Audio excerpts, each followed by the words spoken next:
नमस्कार, मैं नियाज खान और आप देख रहे हैं एनएमएफ न्यूज।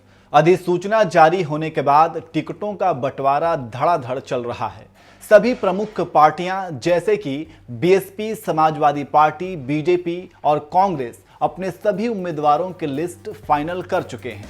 पहले चरण के मतदान में जहां जहां चुनाव है वहां पर अब उम्मीदवार जनता के दरवाजे पर जाने लगे हैं और अपने पक्ष में माहौल बनाने की कोशिश कर रहे हैं। इसी बीच पार्टियां भी अपनी तरफ माहौल को करने के लिए मुद्दा हाईलाइट कर रही हैं। जैसे कि मुख्यमंत्री ने एक टीवी शो के कार्यक्रम में हिंदू मुसलमान चुनाव को बनाते हुए कहा कि यूपी चुनाव 80-20 का है।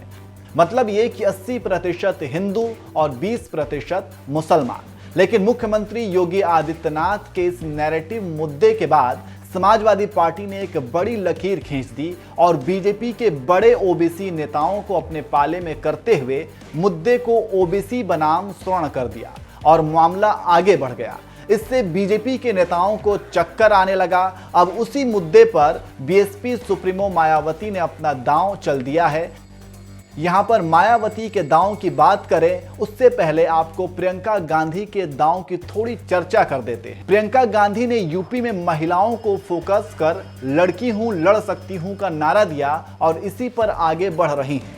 अब हम बताते हैं कि आखिर मायावती के दांव से क्यों समाजवादी पार्टी टेंशन में है। मायावती ने अपने जन्मदिन पर एक बात कही जिसके मुताबिक हम जब अम्बेडकरवाद की बात करते हैं तो हमें यह समझना चाहिए कि वह किसी जाति के खिलाफ नहीं थे बल्कि जाति व्यवस्था के खिलाफ थे।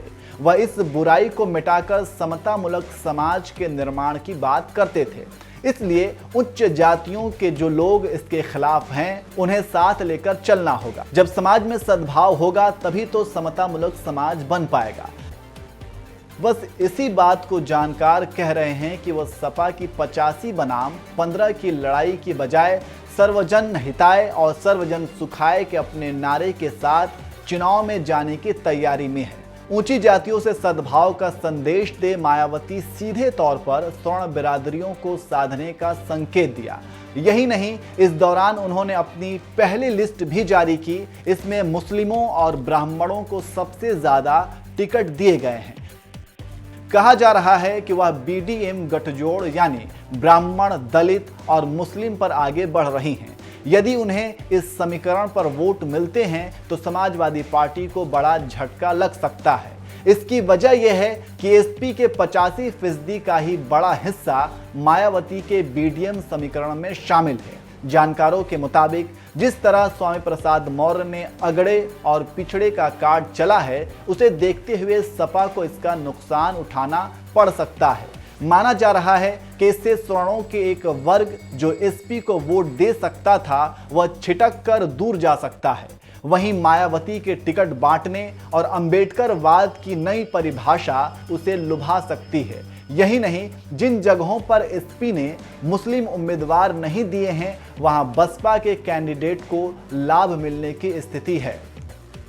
खासतौर पर पश्चिम यूपी में ऐसा हो सकता है। यहां तक कि सहारनपुर में इमरान मसूद और मसूद अख्तर भी हाथी की सवारी की तैयारी में हैं।